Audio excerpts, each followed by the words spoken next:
Je repense au dernier cantique. Et dans le dernier strophe, nous avons chanté ensemble. Pour son enfant, il ne laisse arriver que ce qui est bon et salutaire. Si à cela, nous lisons dans Hébreux chapitre 11 ou dans 2 Corinthiens chapitre 11, ou certains autres récits, ou l'histoire des 3 hommes dans la fournaise ardente, les épreuves des enfants de Dieu, les chemins par lesquels les prophètes ont dû passer. Et ensuite, nous avons cette expression, pour son enfant, il ne laisse arriver que ce qui est bon et salutaire. Les hommes de Dieu prêchent le chemin du salut. C'était Paul et Silas. Et ils ont été battus, jetés en prison. Et c'était leur récompense, la récompense des hommes pour avoir prêché la glorieuse parole de Dieu. Et puis vient la déclaration de ce cantique. Pour son enfant, il ne laisse arriver que ce qui est bon et salutaire. Et voilà le sang qui coule sur le dos. Et le cantique dit uniquement ce qui est bon et salutaire. Souvent, nous ne pouvons pas comprendre les voies de Dieu. Elles sont totalement contraires à notre raisonnement. Il ne faut même pas commencer à explorer, à sonder les voies de Dieu, car ces voies sont plus élevées que nos voies et ses pensées sont plus élevées que nos pensées. Mais il a des pensées d'amour et de paix à notre égard. J'ai dû réfléchir à cela hier soir et ce matin aussi. Quelle offre de grâce de Dieu! Avec quelle insistance et quel amour Dieu nous parle. Il ne condamne pas, il ne frappe pas aussi fort qu'il ne reste plus rien. Oui, il abat, il laisse descendre l'épée de sa parole. Parfois, il blesse un peu, mais seulement pour aider. Et il pense, il guérit, il aide, il bénit et il sauve. Qui peut exprimer de manière digne cet amour de Dieu? Et puis il nous est dit dans ce cantique, ne te décourage jamais dans les moments sombres. Combien de fois nous nous sommes découragés? Combien de fois avons-nous été en conflit avec nous-mêmes et avec notre destin pour ne pas aller plus loin? Combien de fois avons-nous contesté avec Dieu en disant, Seigneur, pourquoi tout cela? Combien de fois l'un ou l'autre a-t-il dit, Seigneur, je n'en peux plus, ça ne va plus, c'est trop. Seigneur, quand vas-tu envoyer de l'aide? Et malgré toutes ces confessions, nous avons la certitude que notre Seigneur nous comprend. Savez-vous ce qui est écrit à propos de Gethsemane? Il a commencé à se décourager et à trembler. Si Dieu était resté dans son corps spirituel, dans le ciel, et n'était pas venu dans un corps de chair, en Jésus-Christ notre Seigneur, alors il ne pourrait pas ressentir tout cela. Mais aujourd'hui, il n'y a aucune situation dans laquelle nous pourrions nous trouver que le Seigneur ne comprendrait pas, qu'il ne ressentirait pas. Et c'est pourquoi il a pu devenir un fidèle, souverain sacrificateur qui peut compatir à nos faiblesses. Dans l'Ancien Testament, Dieu a prononcé un jugement depuis le ciel. Et dans le Nouveau Testament, il l'a pris sur lui. Parmi nous, oui, il est devenu une malédiction pour nous et nous a donné sa bénédiction par grâce. Dans la parole que nous avons lue jusqu'ici, nous entendons sans cesse la voix de Dieu. Et ici, il y a le mot « voix » qui a été souligné une fois de plus. « Mes brebis entendre ma voix. » Jean 10, 27. Oui, il faut d'abord avoir des brebis pour le savoir. Surtout quand il fait nuit et que quelqu'un arrive. Les brebis regardent. Elles ne savent pas quoi faire. Ce n'est que lorsque la voix retentit que tout est OK. Mais pas avant. Elles regardent et ne savent pas quoi faire. Mais au moment où la voix du berger retentit, tout est clair. Même au milieu de l'obscurité. Même si on voulait aborder cette parole, on pourrait, oui, aussi directement commencer par raisonner et se poser la question. Oui, le Seigneur parle et dit, celui qui n'entre pas par la porte dans la bergerie. Et plus tard, il dit, je suis la porte. Verset 10, verset 7, Jean 10. Il est la porte, mais celui qui n'entre pas par la porte, c'est le voleur, c'est l'assassin, le meurtrier, le brigand. Verset 10, Jean 10. Et il y a un, lorsqu'il entre, il ne passe pas par la porte. La porte, c'est Jésus-Christ. Et si Satan entre par effraction, il ne peut pas passer au travers de Jésus. Alors, il essaiera d'une autre manière. Et là, nous devons veiller à ce qu'il ne trompe personne. Dieu veut que nous soyons vigilants, que nous prions, que nous sachions discerner quand il nous parle. Et dans tous ces discours, il y aura du réconfort, de l'édification, de la confiance, tout ce dont nous avons besoin en tant qu'enfants de Dieu. Je n'ai que brièvement une parole, car je pense que nos cœurs sont remplis de gratitude. Et que ferions-nous de mieux que de remercier le Seigneur pour ce qu'il a fait?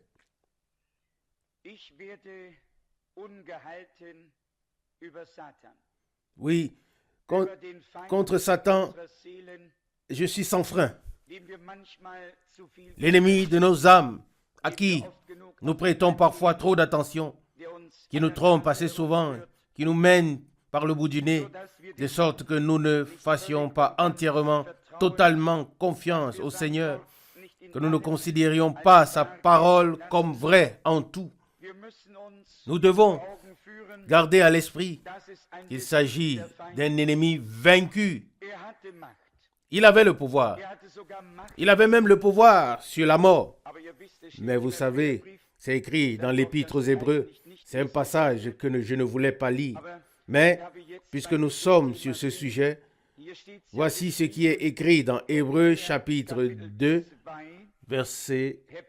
Hébreux 2, verset 14. Hébreux 2, verset 14. Puisque les enfants participent au sang et à la chair, il y a aussi participé lui-même, afin que par sa mort, il anéantisse celui qui a la puissance de la mort, c'est-à-dire le diable, et délivre tous ceux qui, par crainte de la mort, étaient toute leur vie retenus dans la servitude. Pouvons-nous croire que tout cela s'est produit à Golgotha? Que c'est vraiment une œuvre accomplie? Satan a été vaincu. La mort a été vaincue. Mort, où est ton aiguillon? Enfer, où est ta victoire? Nous n'avons pas à nous en préoccuper. C'est déjà produit. Le Seigneur l'a fait. Mais nous devons croire que cela s'est produit pour nous. Et que ce qui nous a été acquis à la croix de Golgotha nous appartient. Dans Luc chapitre 10, verset 17, les disciples, les 70 sont venus au Seigneur et ont rapporté avec joie ce qui s'était passé. Et ils ont dit, dans la deuxième partie du verset 17, Luc 10, « Seigneur, même les mauvais esprits nous obéissent en ton nom, ou nous sont soumis. » Et vous savez ce que le Seigneur y a répondu. Verset 18, il leur répondit. Luc 10, verset 18. Il leur répondit, « J'ai vu Satan tomber du ciel comme un éclair. » Satan est vaincu. Il y a certes 3 passages qui parlent de la chute de Satan. Et nous savons tous qu'il y a aussi plusieurs passages qui parlent de la venue du Seigneur. Il y a la première venue du Seigneur, la seconde venue du Seigneur, la troisième venue du Seigneur. Le plus important est que nous y croyons ou que nous croyons que Dieu a un plan avec son Église. Nous pouvons, et nous le faisons même rapidement maintenant, lisons dans Ésaïe chapitre 14, verset 12. Ésaïe 14, verset 12. Il est parlé, il est écrit à propos de Satan. Verset 12, Ésaïe 14. « Oh, comment es-tu tombé du ciel, toi, étoile brillante, fils de l'aurore, comment as-tu été précipité à terre, toi, vainqueur des nations. » Ça, c'est le premier passage. Nous venons de lire le deuxième dans Luc 10, verset 18. « J'ai vu Satan tomber du ciel comme un éclair. » Et le troisième se trouve dans Apocalypse au chapitre 12, où Satan et son armée seront définitivement et pour toujours chassés du domaine céleste.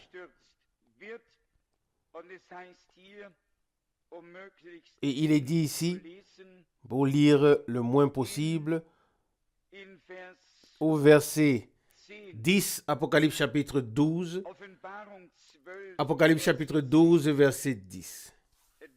« Et j'entendis dans le ciel une voix forte qui disait, « Maintenant le salut, la puissance et la royauté de notre Dieu sont arrivés, et l'autorité de son oint.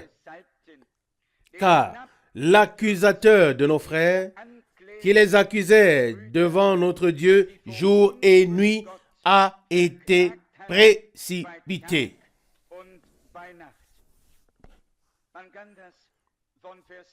On peut lire aussi à partir du verset 7.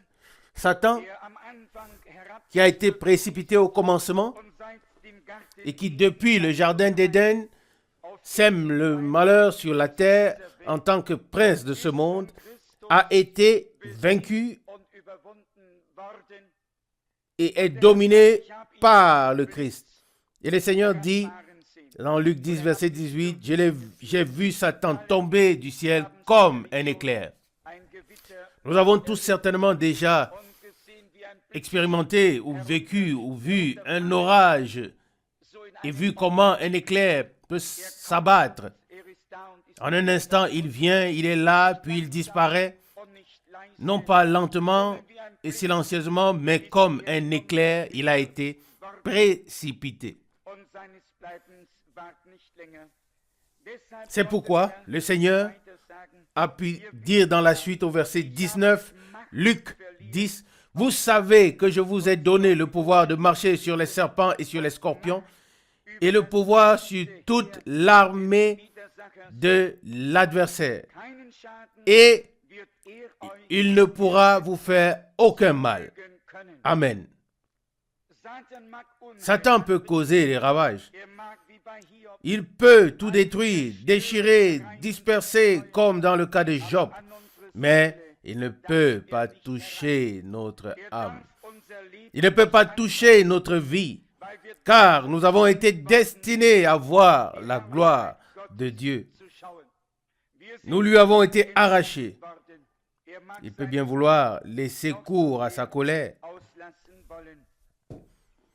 Au verset 20 de Luc 10, il est écrit, verset 20, Luc 10, Ne vous réjouissez pas de ce que les esprits vous sont soumis ou obéissants, mais réjouissez-vous de ce que vos noms sont écrits dans les cieux. Amen.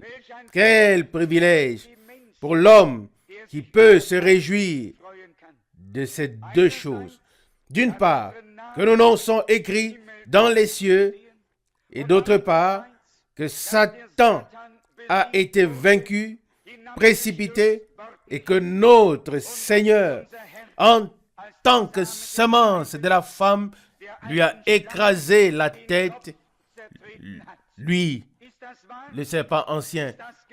Est-ce que c'est vrai? Est-ce que ça s'est produit? Alors, croyons-le comme nous l'avons déjà dit ce matin. Satan est peut-être puissant, mais Dieu est tout puissant. Alléluia. Satan pouvait nous retenir avec force, mais Dieu, dans sa toute puissance, nous a arrachés et nous a conduits dans la glorieuse liberté des enfants de Dieu. Amen. Et il est dit au verset 21 de Luc 10, à ce moment même, Jésus tressaillit de joie par le Saint-Esprit et dit, je te loue, Père, Seigneur du ciel et de la terre, de ce que tu as caché ces choses aux sages et aux intelligents, et de ce que tu les as révélées aux enfants. Oui, Père, je te loue de ce que tu l'as voulu ainsi. Amen. Oui, à ce moment-là, Jésus tressaillit de joie par le Saint-Esprit et a prononcé ces paroles précieuses.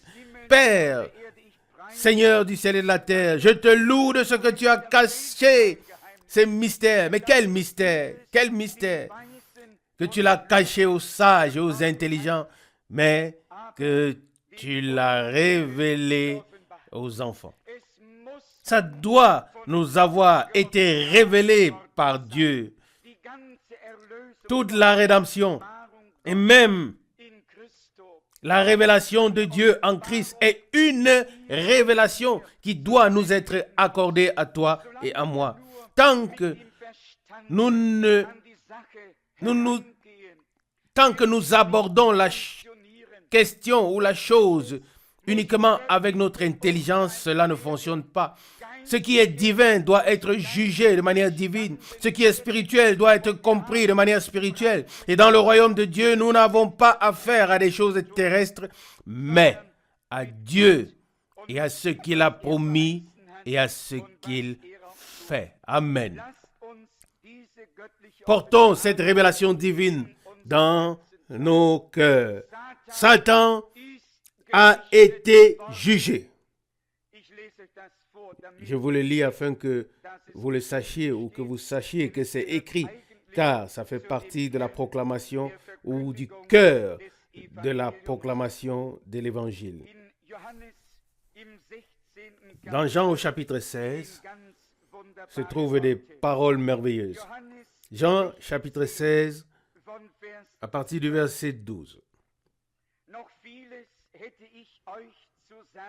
J'ai encore beaucoup de choses à vous dire, mais vous ne pouvez pas le porter maintenant. Mais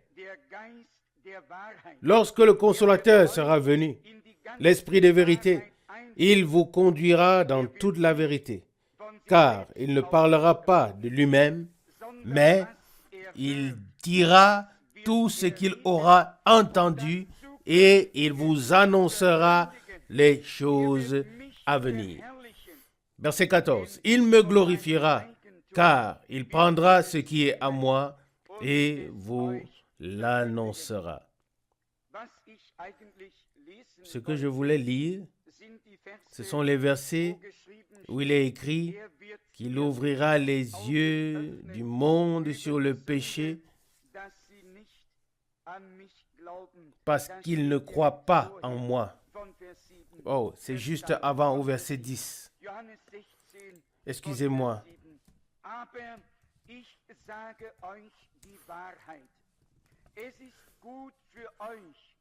Jean 16, verset 7. Mais je vous dis la vérité. Il vous est avantageux que je m'en aille, car si je ne m'en vais pas, le consolateur ne viendra pas vers vous. Mais si je m'en vais, je vous l'enverrai. Verset 8. Et quand il sera venu, il ouvrira les yeux du monde sur le péché, sur la justice et sur le jugement. Verset 9. Sur le péché parce qu'il ne croit pas en moi. Très court, mais très puissant. Verset 9. Sur le péché parce qu'il ne croit pas en moi.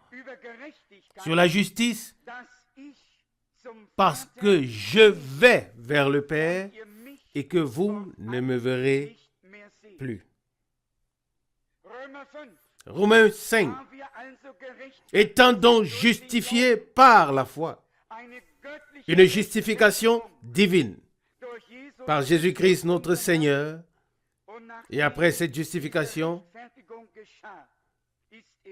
il est monté dans la gloire.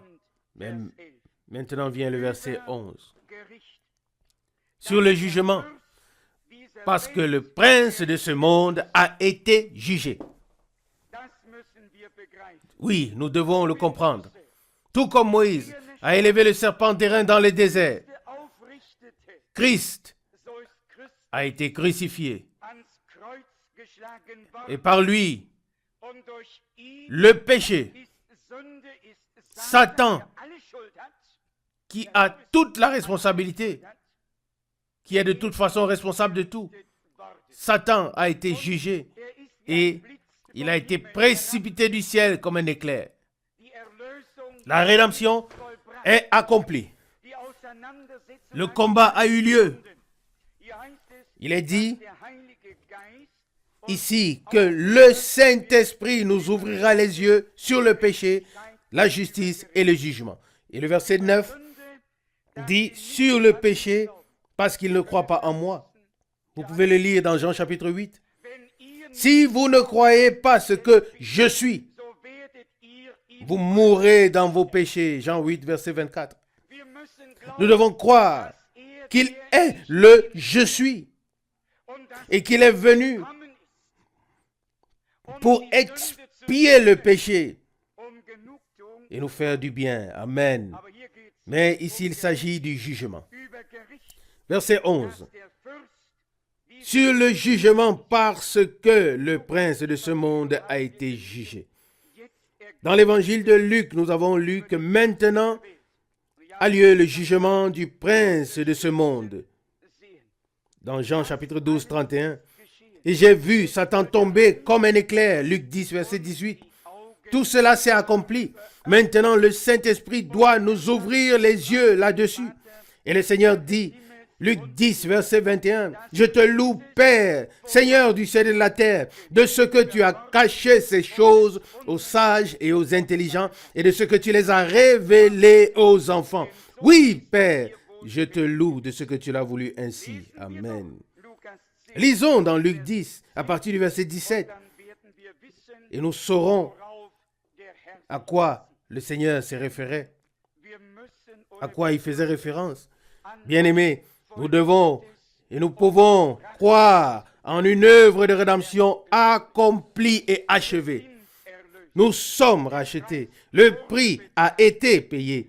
Notre dette a été acquittée. Amen. Et pour que l'ennemi ne puisse plus venir écrire, la lettre de condamnation a été directement déchirée. Et tout ce qu'il veut encore écrire est inutile. Il n'a plus aucun droit. Tout a été acquitté.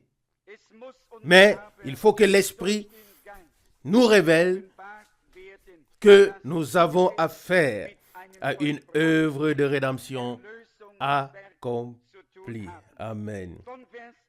À partir du verset 25, nous avons un récit tout à fait merveilleux sur lequel nous ne voulons pas nous attarder. Je voudrais lire le verset 27. Luc 10, verset 27. Il répondit, Tu aimeras le Seigneur, ton Dieu, de tout ton cœur, de toute ton âme, de toute ta force, de toute ta pensée, et tu aimeras ton prochain comme toi-même. Dans cette prédication de Frère Branham, nous avons entendu que nous devons nous ouvrir totalement. Ne plus ériger des panneaux d'interdiction quelque part, mais simplement dire, Seigneur, me voici, prends-moi tel que je suis, dispose de moi, de mon temps, de tout ce que je suis, de tout ce que j'ai. Il y a suffisamment de personnes qui servent Dieu avec leur bouche, mais pas en acte et en vérité. Il veut faire de nous des personnes qui marchent dans ses voies, qui sont à sa disposition, qu'il peut bénir, qu'il peut utiliser. Ici, il nous est dit que nous devons aimer Dieu, notre Seigneur, de tout notre cœur, de toute notre âme, de toute notre force, de toute notre pensée. Oui, nous devons même aimer Dieu avec notre pensée. Comment pouvons-nous aimer Dieu avec notre pensée si nous pensons dans les limites de sa parole? Oui, lorsque ces pensées deviennent nos pensées, c'est ainsi. Les paroles seules ne suffisent pas et être pieux n'est valable devant Dieu que si la piété vient de Dieu et non si nous l'apportons nous-mêmes. Alors nous devons aimer Dieu de toute notre force et de toute notre pensée. Qu'avons-nous dit ici? L'amour de Dieu n'a jamais commencé et ne cessera jamais. On ne peut pas aimer aujourd'hui et ne plus aimer demain. Car dans ma Bible et dans la tienne aussi, dans 1 Corinthiens 13, il est dit, l'amour ne finit jamais. Les prophéties cesseront, la connaissance cessera, tout cessera. Mais l'amour ne finira jamais. Car l'amour n'a jamais commencé. Et lorsque l'amour de Dieu a été répandu dans nos cœurs par le Saint-Esprit, alors nous l'avons et nous le portons. Amen. Ce n'est pas seulement pour aujourd'hui, mais c'est pour toujours, car il existe depuis toujours. Mais maintenant, voici le deuxième point qui ne nous convient pas toujours. Il est dit à la fin du verset 27, Luc 10, « Et tu aimeras ton prochain comme toi-même. » Ne continuez pas à lire, regardez un peu ici devant. D'habitude, je lis toujours, mais pour l'instant, ne lisez pas. Arrêtez de lire. Qui est ton prochain du point de vue biblique? Je vous en prie, ne continuez pas la lecture. Ne regardez pas en bas, mais regardez devant. Je suis vieux, moi aussi j'ai besoin des lunettes, mais non. Qui est ton prochain du point de vue biblique? Une question difficile. Qui est ton prochain du point de vue biblique? Frère, sœur, merveilleux, magnifique, pourquoi pas? Mais je vais vous lire maintenant qui est le prochain du point de vue de Dieu. Car cet homme a demandé à notre Seigneur Jésus, dans le verset 29, mais lui, voulant se justifier, dit à Jésus, oui, mais qui est mon prochain? Maintenant vient la réponse, verset 30. Jésus répondit, un homme descendait de Jérusalem à Jéricho et tomba entre les mains des brigands. Vous savez déjà ce qui suit. Savez-vous qui est le prochain? Le savez-vous vraiment? Celui qui a subi le préjudice en chemin. Celui qui est tombé entre les mains des brigands. Celui qui a été battu jusqu'à sang. Vous pouvez le lire. Nous allons rapidement le considérer. Il est écrit très clairement ici au verset 30. Un homme descendait de Jérusalem vers Jéricho et tomba entre les mains des brigands qui le dépouillèrent, le battirent jusqu'au sang, le laissèrent à demi-mort et s'en allèrent. Oui, oui, ce sont toujours les meilleurs. Les uns agressent, puis font tout ce que nous avons lu et continuent leur chemin comme si rien n'avait été. Puis, bien sûr, le sacrificateur passe par là, secoue la tête, regarde ailleurs et fait comme s'il n'avait rien vu.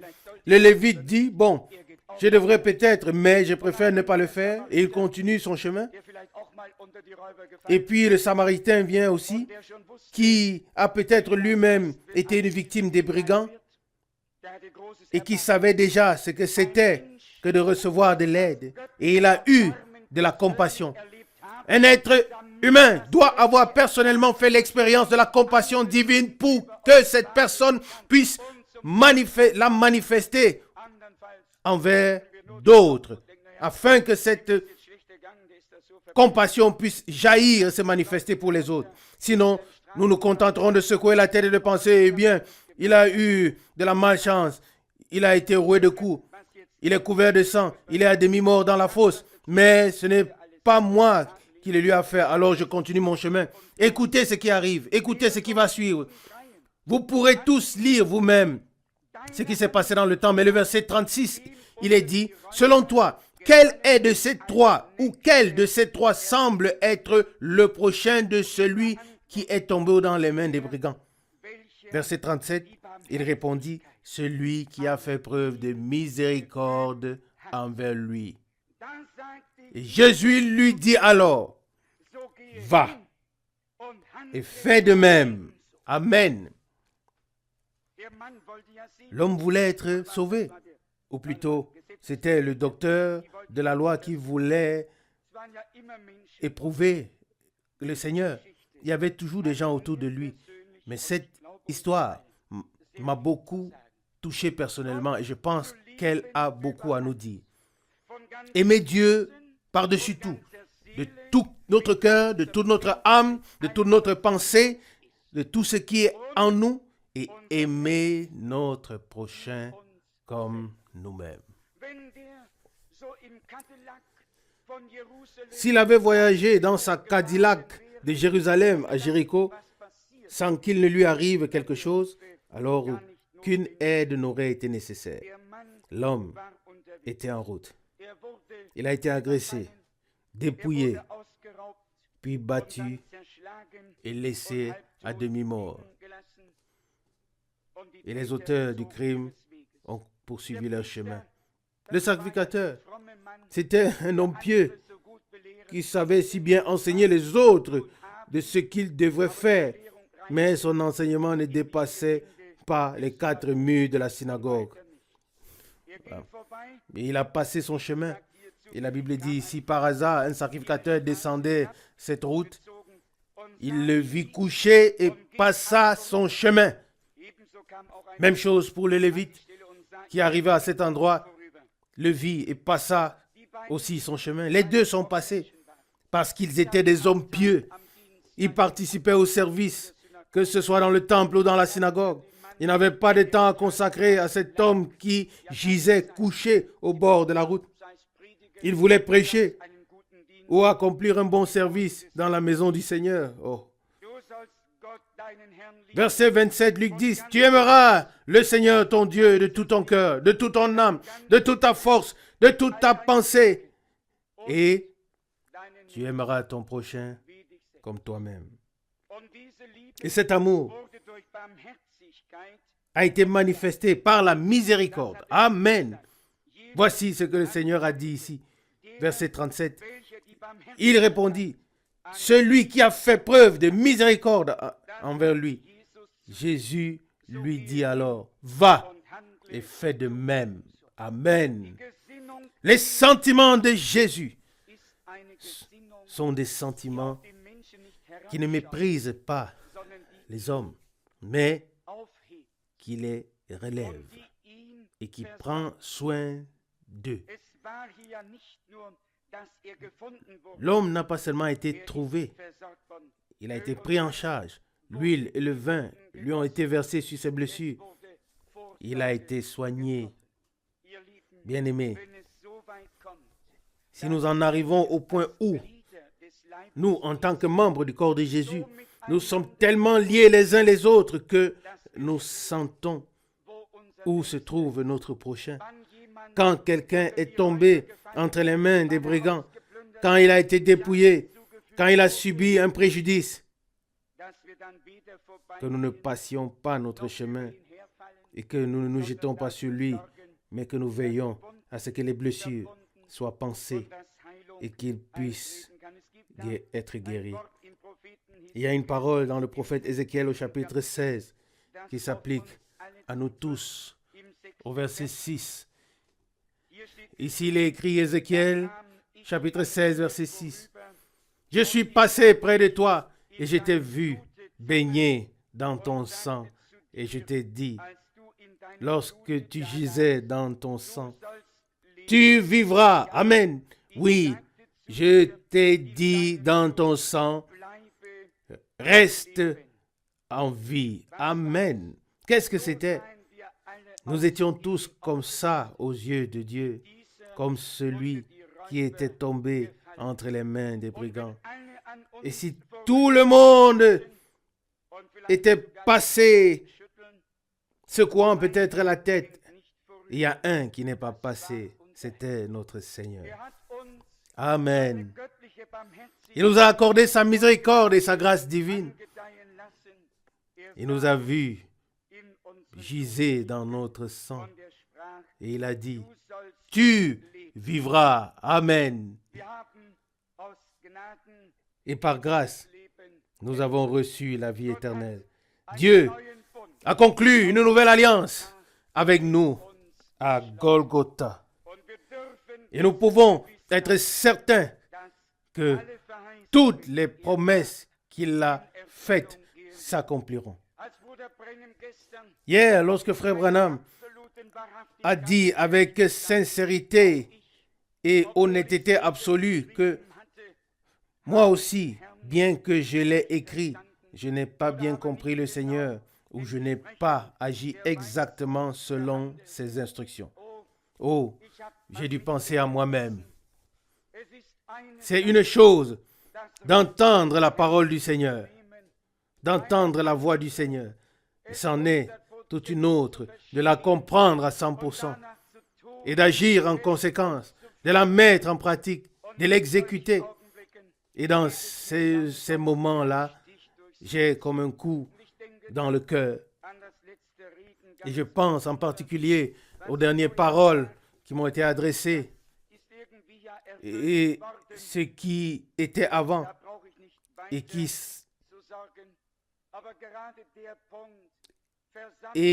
ce qui s'est réalisé. Je n'ai pas besoin de m'inquiéter. Mais justement le point, rassemble-moi, mon peuple.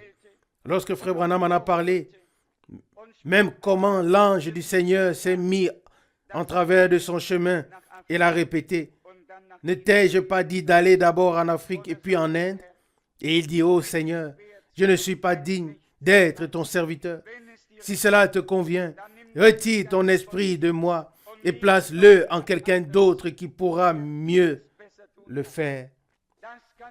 Il n'y a qu'une personne qui a reçu un mandat de Dieu qui peut comprendre cela, aussi petit que le mandat soit. Je me suis posé la question, Seigneur,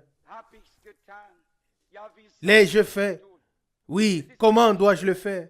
C'est toujours beau quand le Seigneur dit quelque chose. Mais ensuite vient cette grande responsabilité qui est liée à un mandat divin. Mais j'espère que cela n'est pas encore arrivé. Oui, j'espère que cela se produise encore, que cela arrive si ce n'est pas encore arrivé. Je voudrais voir l'Église du Nouveau Testament réunie devant la face de Dieu comme une Église de la Nouvelle Alliance qui ne demande plus et ne lutte plus pour obtenir ce qui a été accompli pour nous à Golgotha, mais qui reconnaît que ça nous appartient, ça nous a été donné, afin que nous puissions nous élever dans la foi pour aller de l'avant. Si ce n'est pas le cas, alors nous demandons et implorons des choses que Dieu nous a déjà données depuis longtemps et nous ne reconnaissons pas que nous les possédons déjà. Souvenez-vous de moi dans vos prières et dites, Seigneur, pas seulement à cause de notre frère, mais à cause de tout ton peuple, à cause de ton œuvre, garde tes mains protectrices sur nous et aide ton peuple à se réunir devant ta face, le peuple avec lequel tu as conclu l'alliance par le sacrifice. Et nous savons qu'à Golgotha, le sacrifice a été offert une fois pour toutes. Désormais, aucun sacrifice n'est plus nécessaire. Le souverain sacrificateur devait offrir chaque année des sacrifices pour lui-même et pour le peuple. Mais notre Seigneur, en tant que souverain sacrificateur des biens à venir, est entré dans le sanctuaire céleste avec son propre sang, selon Hébreux 9, 11. Que nous puissions le comprendre. C'est accompli. Golgotha est une réalité. Le salut, le pardon, la paix avec Dieu par notre Seigneur Jésus-Christ, et celui qui est lui-même en paix avec Dieu sera aussi en paix avec tous les hommes. Amen. J'ai été quelque part et quelqu'un m'a dit que celui qui se dispute avec ce frère est lui-même coupable. Et c'est ainsi. Si quelqu'un est né de Dieu et porte en lui la nouvelle vie, la vie de Jésus, alors la nature de Jésus doit se manifester. Nous avons également entendu cela et c'est avec ça que je vais conclure. Frère Branham a dit, quel que soit l'esprit qui est en nous, il se manifestera à travers nos œuvres. Amen. Si c'est l'esprit d'un meurtre qui est en nous, alors la mort et le meurtre est autour de nous. Dans une autre prédication, il dit, si j'avais l'esprit de Beethoven ou de Shakespeare, je serais comme Beethoven ou Shakespeare. Si nous avons l'esprit de Christ, alors nous avons la nature de Jésus. Et les Saintes Écritures disent, celui qui n'a pas l'esprit de Christ ne lui appartient pas. Et nous arrivons rapidement au point où le Seigneur ne vient pas seulement comme sauveur, comme celui qui pardonne le péché, mais aussi comme Seigneur, qui peut faire ce qu'il veut en nous et par nous. Amen. Combien d'entre nous ont ressenti un désir tout nouveau en écoutant la prédication? Le désir de se consacrer nouvellement et totalement à Dieu. Laissez-moi voir vos mains. Oui, je crois que nous avons tous ressenti cela. Personne n'a été épargné par ces désirs, cette profonde aspiration. Ô Seigneur, qu'il en soit ainsi pour la gloire de ton nom. Et parce que Dieu a placé ses désirs en nous,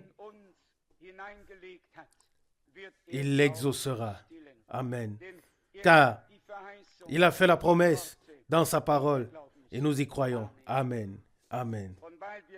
Et parce que nous y croyons, nous voulons nous lever maintenant, avancer ensemble devant et remercier notre Dieu pour la parole que nous avons eu le privilège d'entendre, pour le message qu'il nous a donné par grâce. Peut-être nous chanterons un chœur, mais prenons vraiment notre courage, pas de l'arrogance, mais le courage de remercier le Seigneur. Il est véritable, sa parole est véritable, il est fidèle dans toutes ses actions. Il a promis de ne pas nous abandonner et de ne pas nous décevoir. Et nous sommes ici. Chantons tel que je suis, tel cela doit être.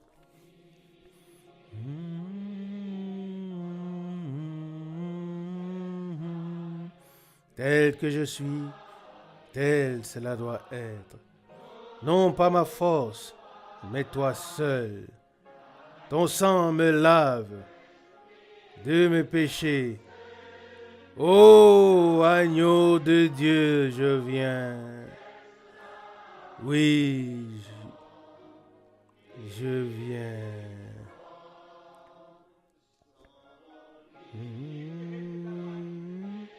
Élevez les mains. Tel que je suis, tel cela doit être. Non pas ma force, mais toi seul, Seigneur.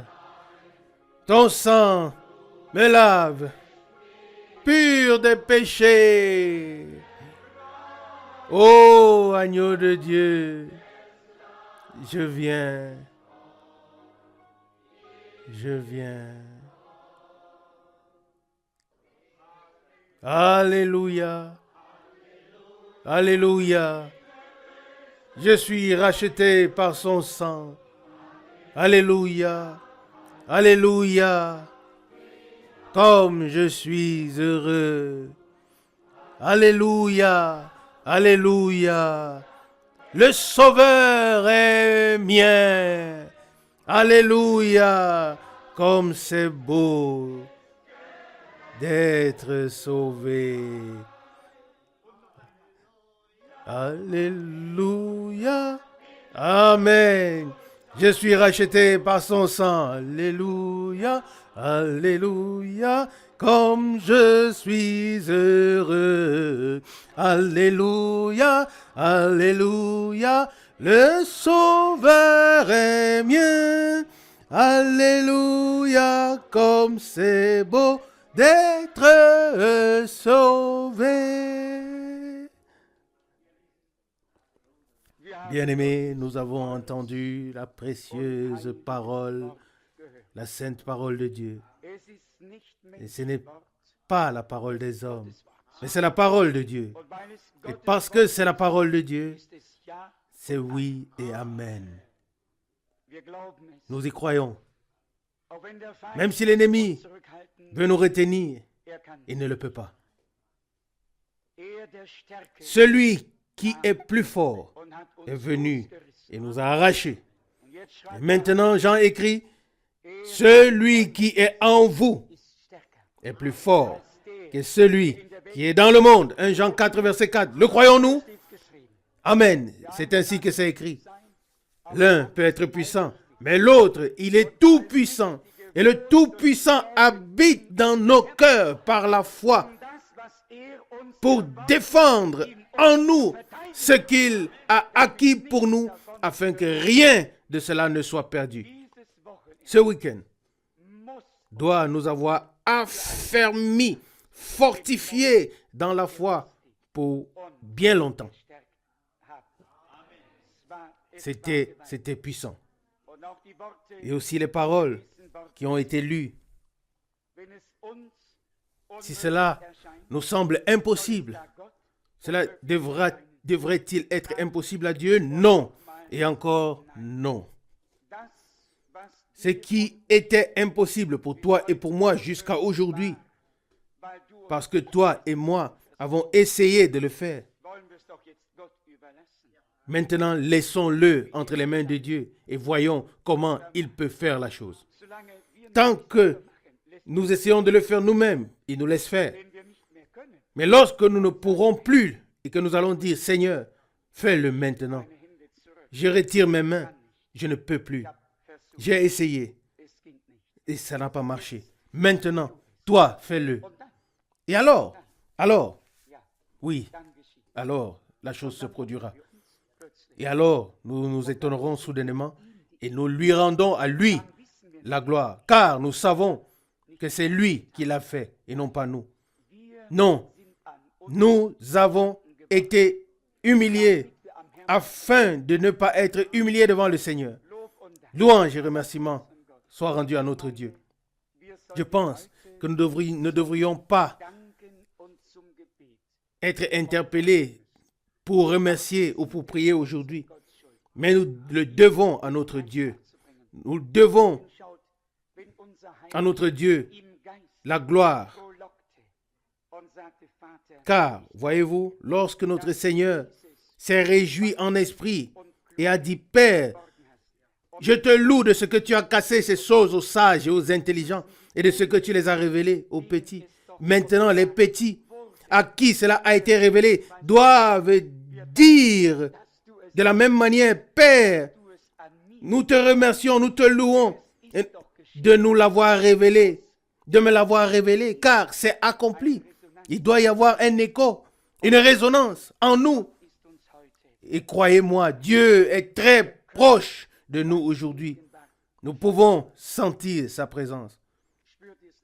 Ne le sentez-vous pas? Ne sentez-vous pas à quel point Dieu est proche de nous aujourd'hui? La présence de Dieu demeure. L'onction du Saint-Esprit est sur nous. Nous ne faisons pas de grands airs pieux. Nous portons un trésor divin dans nos cœurs. Nous sommes des vases d'argile. Il ne s'agit pas du vase, mais ce qui remplit le vase. Ça peut être un vase complètement misérable, mais si ce qu'il contient est précieux, alors ça nous convient. Et nous pouvons dire avec Paul que nous portons ce trésor dans des vases de terre. Mais vous savez, des vases de terre sont aussi très facilement cassables. Alors, traitons-nous les uns les autres avec douceur, ok?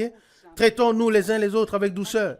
Parfois, les croyants ont les pires manières qui soient sur la terre. Oui, les uns avec les autres, c'est vrai. Nous ne nous traitons parfois pas bien les uns les autres. Et je vais vous dire comment les choses se passent. Nous savons toujours ce que les autres devraient faire, comment ils devraient se comporter envers nous, à quoi ils devraient ressembler, ce qu'ils devraient dire. Mais nous ne pensons jamais à la façon dont nous devrions être, à la façon dont nous devrions parler aux autres. N'ayons aucune attente sur ce que les autres devraient être et comment ils devraient faire les choses. Soyons tous tels que Jésus veut que nous soyons. Alors tout ira bien. Et alors une harmonie céleste et une compassion divine régneront entre nous tous chacun avec l'autre. Alors une compassion divine, la miséricorde sincère, la communion d'esprit. Alors tout ce qui ne se trouve nulle part ailleurs sera dans l'Église du Dieu vivant. Et nous aspirons à ce que cette restauration dont nous avons tant entendu parler, que cette restauration se manifeste, qu'elle mûrisse, qu'elle devienne visible, et que toi et moi, nous puissions être un exemple brillant de ce que Dieu fait dans nos jours, ou que Dieu a fait dans nos jours. Que lorsque les gens demandent, oui, où est-ce que Dieu a agi et sur qui Dieu a-t-il agi, que nous puissions dire, allez voir frère tel et tel, sœur tel et tel, et regardez vous-même. Que nous puissions être des témoins vivants du Dieu vivant, de ce que sa puissance vivifiante a accompli sur nous et en nous. Est-ce que cela vous semble impossible?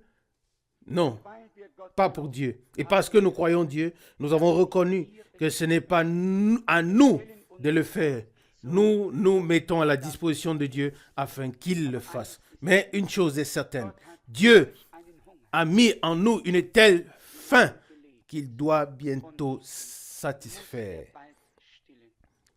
Nous n'en pouvons plus. Nous avons faim et soif de justice. Et selon la promesse que le Seigneur a faite, nous serons rassasiés. Ce week-end aussi, nous avons mangé à la table du Seigneur et nous nous sommes rassasiés des riches biens de sa maison. Est-ce vrai? Louange et remerciement à notre Dieu. Maintenant, souvenez-vous de moi dans vos prières. Nous chantons encore « Oh, je l'aime, oh, je l'aime », le précieux agneau de Dieu qui m'a aimé et qui est mort pour moi au bois du Calvaire. Et puis le frère Rousse priera encore avec nous. Chantons.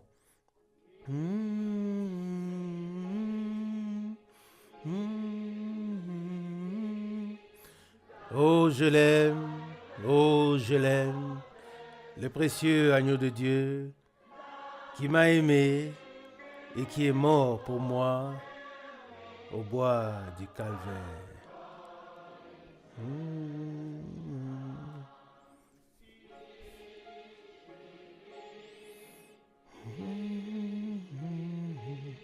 Oh, je l'aime, oh, je l'aime, le précieux agneau de Dieu qui m'a aimé et qui est mort pour moi au bois du Calvaire.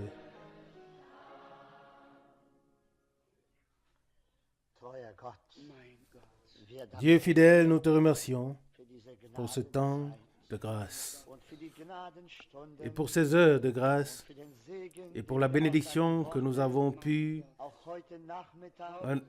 aujourd'hui encore recevoir de ta parole. Ô Seigneur, nous te prions de rester avec chacun d'entre nous. Nous te remercions pour tous ceux qui sont venus, que tu puisses bénir tous, ô Seigneur, que tu puisses demeurer avec eux sur le chemin de retour et dans leur foyer. Seigneur, bénis-les et utilise-les comme bénédiction là où ils sont, où ils se trouvent et où ils habitent. Seigneur, accorde-nous à tous la grâce de nous soutenir mutuellement dans la prière. Accorde-moi et à ma maison ta grâce. Tous ceux qui sont ailleurs, ô Seigneur, nous te remettons tout, Seigneur, et nous te prions de nous accorder ta grâce. Ô Seigneur, maintenant que nous allons nous séparer, nous voulons savoir, Seigneur, que nous sommes en sécurité en toi. Seigneur, nous te remercions pour ton grand amour et pour ta grande grâce. Nous te remercions pour la parole prophétique que tu nous as donnée en ces derniers jours et nous te demandons de demeurer avec nous et de nous bénir de la richesse de ta grâce. Seigneur, et s'il y a encore une nouvelle réunion, Seigneur, qu'elle soit bénie et que tu puisses nous parler. Adoration à ton glorieux et merveilleux nom de Jésus. Amen. Amen.